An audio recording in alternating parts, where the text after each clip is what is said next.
anigoo ka duulaya qodobka 45aad xiroosaadka xarafka sa oo oranaya inta aan ajenda la guda gelin gudoomiyuhu wuxuu soo samayn karaa soo jeedin waxaan golaha u soo gudbinayaa in sida aad la socotaan xildhibaan Cabdirashiid Yuusuf Jibriil oo kamid ahaa golaha wakiilada dawladda Puntland uu muddooyinkan ka maqnaa golaha jabiyayna qodobada 2, 3, 62 ee dastuurka dawladda Puntland qodobada 18, 28 xiroosaadka golaha wakiilada kuwaasoo dhammaantood ay ka mid yihiin qodobada ay sheegayaan ka hor imaansho sarreynta sharciga ku xadgudub dhulka iyo soodamaha Puntland abaabul ciidan lid ku ah jiritaanka iyo amniga Puntland hadallo iyo ficillo ka dhana anshaxa iyo nidaamka isticmaal qaar ka mid ah hantida dawladda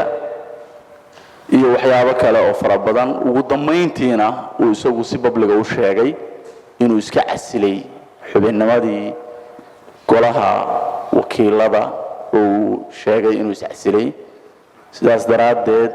waxaan codgelin doonaa in la aqbalo is casilaadaas aan ku soo gabagabayno si booska ka bannaan golaha wakiilada ciddii uu ku matalayay ama dagaankii uu ku matalayay ay u soo buuxsadaan marka cod baan gelinayaa loo diyaar garabo waa mahadsantiin marka inuu lumiye xasaanadii golaha wakiilada oo is casilay xildhibaan Cabdirashiid Yuusuf Jibriil fadlan gacanta taag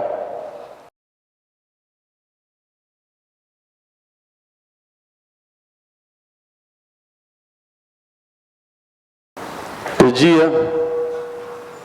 يا ديدي يا كامسي تعسيرada waxa ogolaaday 38 mudane hal mudane ayaa diiday 4 mudane ayaa ka aamusay koorumku 43 sidaasi ayay ansax ku tahay waxaan bil gudaheed u qori doonaa bulshadii uu matalayay inay soo buuxiyaan booska uu baneeyay sidaas ayuuna xubinnimadii golaha wakiilada